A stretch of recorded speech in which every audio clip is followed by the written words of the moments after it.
Hello అండి, నేను మీ తేజుని. Welcome back to my channel. ఈరోజు మన వీడియోలో మన ఆంధ్ర స్టైల్ కంది పొడిని రుచిగా ఎలా తయారు చేసుకోవాలో నేను మీకు చూపించబోతున్నాను. ఈ కంది పొడిని తయారు చేసుకోవడానికి ముందుగా స్టవ్ ఆన్ చేసుకొని స్టవ్ మీద ఒక చిన్న కళాయిని పెట్టుకొని ఇందులోకి 1 కప్పు దాకా కందిపప్పుని వేసుకోవాలి. ఇప్పుడు స్టవ్ ఫ్లేమ్ని సిమ్లో పెట్టుకొని ఈ కందిపప్పుని పచ్చివాసన పోయేదాకా దోరగా వేగనివ్వాలి. ఇలా వేగిన తర్వాత ఈ కందిపప్పుని వేరే బౌల్లోకి ట్రాన్స్ఫర్ చేసుకోవాలి. ఇప్పుడు ఇదే కళాయిలోకి 1/2 కప్పు దాకా పచ్చిశనగపప్పుని యాడ్ చేసుకోవాలి. ఈ పచ్చిశనగపప్పుని కూడా కొంచెం కలర్ చేంజ్ అయ్యేదాకా దోరగా ఫ్రై చేసుకోవాలి. ఇలా కొంచెం కలర్ చేంజ్ అయిన తర్వాత వేరే బౌల్లోకి ట్రాన్స్ఫర్ చేసుకోవాలి.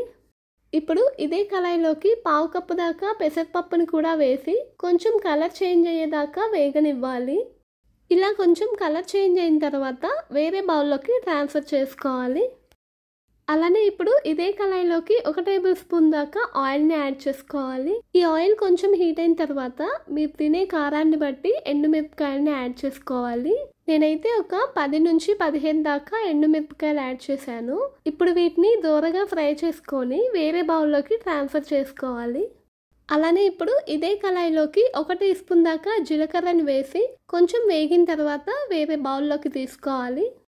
ఇప్పుడు ఒక మిక్సీ జార్లోకి ఇందాక మనం వేయించి పెట్టుకున్న ఎండుమిరపకాయలని జీలకర్రని వేసుకోవాలి. అలానే వాటితో పాటే కొంచెం అంతా చింతపండుని, 2 నుంచి 3 దాకా వెల్లుల్లిపాయలని, అలానే మీ రుచికి తగినంత ఉప్పుని యాడ్ చేసుకొని ఒక్కసారి మిక్సీ వేసుకోవాలి.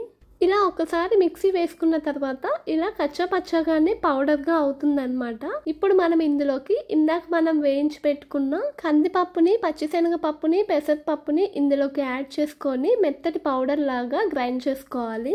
ఇలా గ్రైండ్ చేసుకున్న తర్వాత ఒక సర్వింగ్ బౌల్లోకి తీసుకొని సర్వ్ చేసుకుంటే ఎంతో రుచిగా ఉండే ఆంధ్ర స్టైల్ కందిపొడి రెడీ అయిపోయినట్టే.